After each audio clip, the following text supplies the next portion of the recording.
Hello, this is Lynn Shea. And Peter Wakefield. And today we're doing the chart of MJ, Michael Jackson, born 29th of August 1958 in Indianapolis and died on the 25th of June 2009, very tragically. Sadly missed by millions and millions of people. Now, Michael Jackson is probably one of the most controversial figures in show business and in popular culture for forever. I can't think of anybody more controversial in terms of both the tremendous physical changes and transformations he went through and some of his personal life exposure. And so it's hard for us to, as astrologers, to cover all that, but we're going to do our best. So Michael had some Virgo, retrograde Mercury in Leo, Venus in Leo, and Mars in Taurus. The Mercury retrograde, the stellium in Leo, which is comprised of really Uranus, Venus, and Mercury retrograde, is interesting because Mercury retrograde is reluctance and shyness, or reluctance, especially in childhood. And in Leo, it's about performance. And I think that Michael was a reluctant child performer in many ways. And Mercury retrograde in Leo would also point to problems around the father. I don't know if you want to add to that. Yeah, definitely. A reticent star in many ways. Mercury retrograde is reticent. It's very, very... Talking about oneself. I mean, Leo is vanity, but Mercury retrograde would want to... You never heard Michael extolling himself. He was he had that kind of modesty, didn't he? He did. Okay, let's start with the Sun in Virgo. He was born on the 29th of August, which puts his Sun in Virgo. Now, I would class Michael as being a crepuscular person, which That's means a fabulous word. Crepuscular means of the twilight.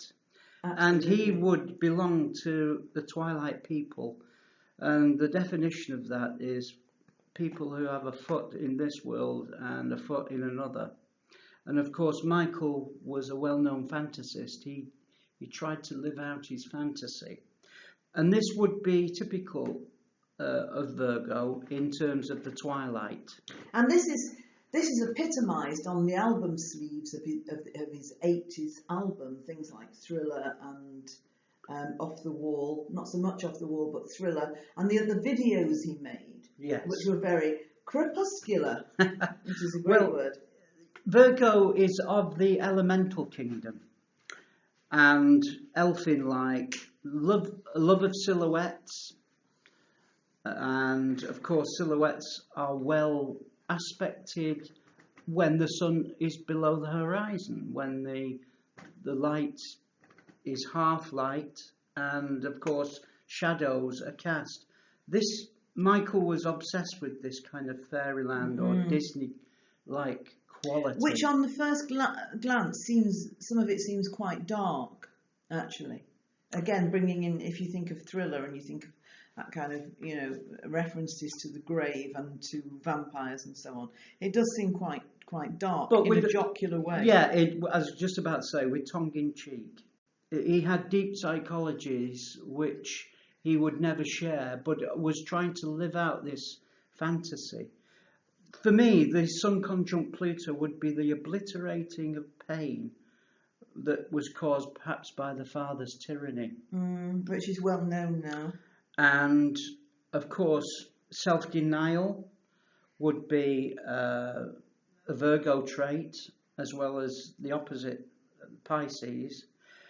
Or deletion, wiping clean the effects of the childhood or the family effect in a pure way. This self-fabrication of him wanting to have plastic surgery for a long period would perhaps vindicate this obsession he had for fantasy and for wanting to recreate himself. He definitely had an inner sort of stereotype or even an archetype that he had an inner archetype that he was trying to become, that was driving him. I think the plastic surgery itself is shown by Venus conjunct Uranus in Leo, Right. which is about which on the surface is vanity, but if you look deeper, it's about representation of something quite iconoclastic in a way. Yeah. And of course, Venus rules brothers and sisters.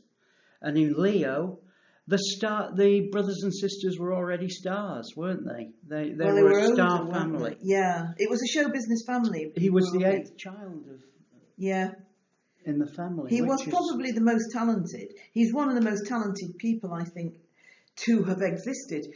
Probably because he was so proficient and so practiced at what he did. I mean, if you take raw talent and you polish it to a great extent, you're bound to end up with some sort of phenomenal perfection, which he achieved. And he had that mesmeric footwork as well, which would be mirrored by the moon in Pisces. Footwork is moon, footwork would be moon in Pisces. Dancing. And that mesmeric effect of Pisces. Of course, he had that moonwalk, was it? Yeah, he had the moonwalk. He had the moonwalk, which was mesmeric.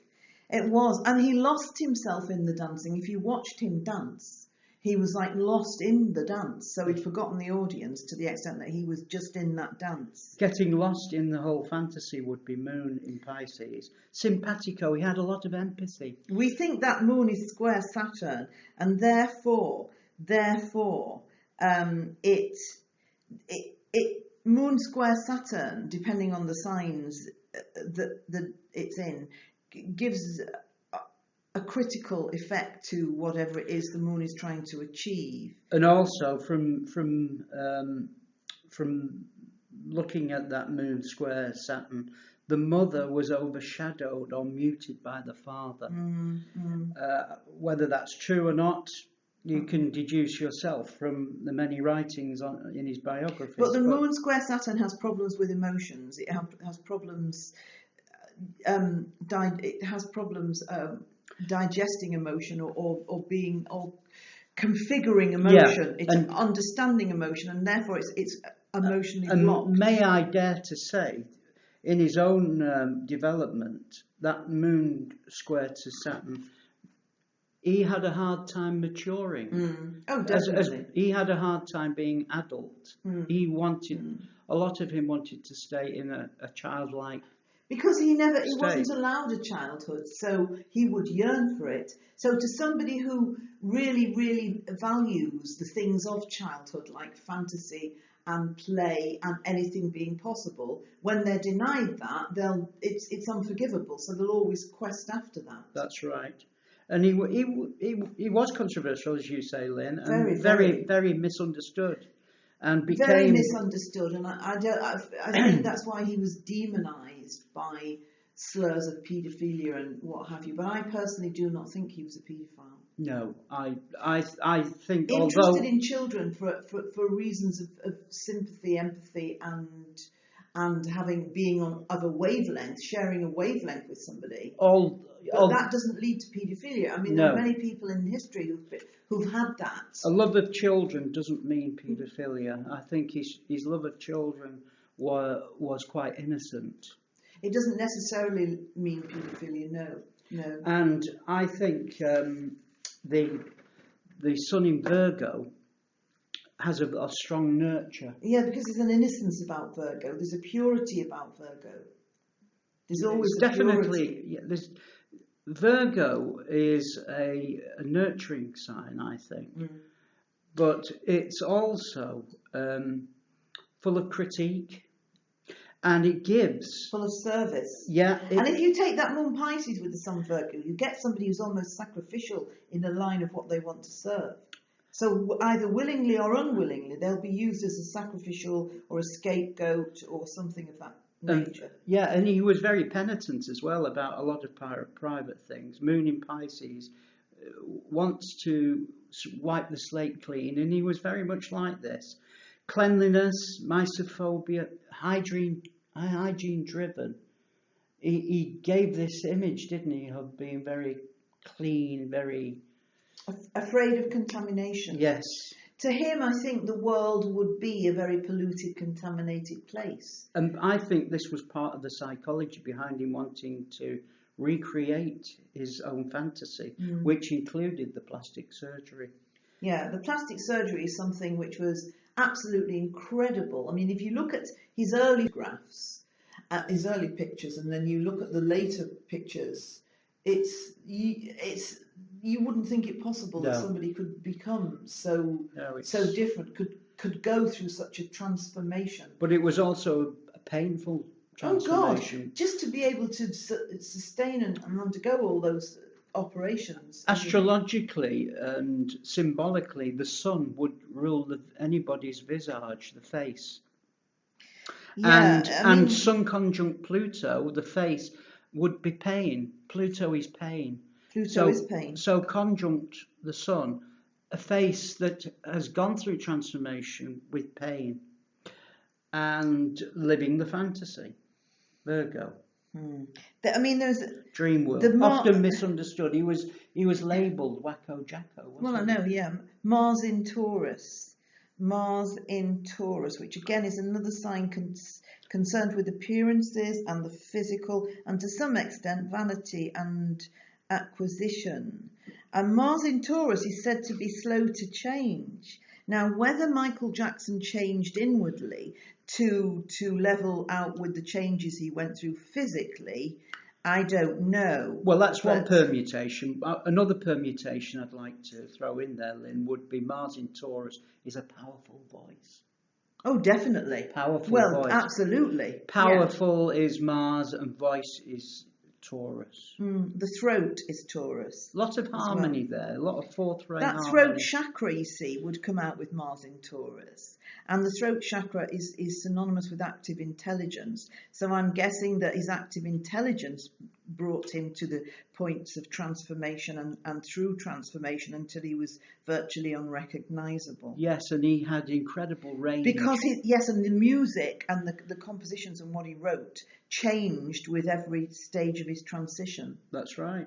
Yeah, absolutely. Which is quite a phenomenal thing. He was altogether quite a phenomenon in his own right. And Uranus in Leo, that's projected dynamism of having star quality as well. Well, apart from that, and apart from it, the fact it questions the function of fatherhood. I mean, his relationship with his own father is well known, but his own propensity to fatherhood, it's questioned, about his children and who fathered his children and whether he fathered his children.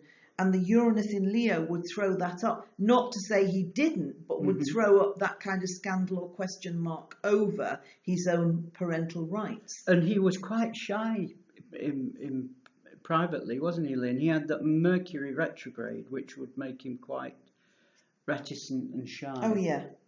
Oh, yeah. Virgo likes to be in the background, but once he was on stage... Well, without a doubt. We did at Amy Winehouse the other week, and she had Mercury retrograde, I think, in Virgo. So a lot of people who are very shy in actual life, day-to-day life, will find an outlet in the arts and the performing arts. Yes. Now, there was this business about the doctor at the end of his life, wasn't there? Yeah. Well, Pauline and I did a thing on that and found the doctor guilty even before he'd been to court. There's a lot of no question. There's a lot of secrecy and a lot of cover up with the sun being opposite the moon in the chart. You got sun in Virgo being opposite the moon in Pisces. So there are issues of clarity there. You mean his own clarity? Yeah, and the clarity regarding his medical or health issues. Well, he was on so many drugs, wasn't he? But it's hard to imagine that somebody well paid in a medical sense would be so negligent around a patient. It would be absolutely, you can't imagine it happening in reality. And being well paid as probably you were if you were looking after Michael Jackson. But I've got that. But that's the mysophobia and the fear of illness and the hypochondria, perhaps, would lead to all the need for all that medication. Yes, but he was definitely trying to fabricate his own fantasy, and was one of these twilight people. What do you think about? I mean, this conjunction between Jupiter Libra and Neptune Scorpio is very interesting, because the Jupiter in Libra is really talking about groups of people, or being gregarious. Yes, within it's a wide social circle. A wide social circle, especially, in what I've got here as the fifth. Michael Jackson looked, as he aged, quite effeminate. He made himself quite effeminate to look at, and emulated Diana Ross, didn't he? He tried to look like Diana Ross. He idolised Diana. And he did end up looking like Diana Ross. He had that distinctive nose that she had. Yeah. So they say that imitation is the sincerest form of flattery. And maybe the adoration of women to that extent leads a man to almost becoming a woman. The adoration is so great. But for all his sexual image on the stage and in his pop career, Peter Pan of pop, I think that he was quite asexual. I think he was asexual. But Peter Pan he didn't have that animal androgynous magnetism. He did have a magnetism, but in private, as opposed to when he was on stage. Perhaps not. I don't know. He's married to Presley's daughter, wasn't he? For a while, I think. But Peter Pan is an androgynous archetype anyway. Yes. But I do agree about the asexuality, and I think a lot of people who are asexual are wrongly labelled simply because we live in a very they're just misunderstood, sexually oriented world. We mistranslate a lot, don't we? Yeah, we do. We do. But those dancing feet were never equal, were they? No. Michael's dancing feet. He was a ledge. He was a legend in his own lunchtime and beyond. And so, have we said enough about MJ? I think we probably have. So this is our tribute to MJ, one of the finest performers, all-round performers who ever lived. And thank you, and join us again for our next celebrity pod. Yes, thank you. Or visit perceptivity.co.uk for information about our general astrological services.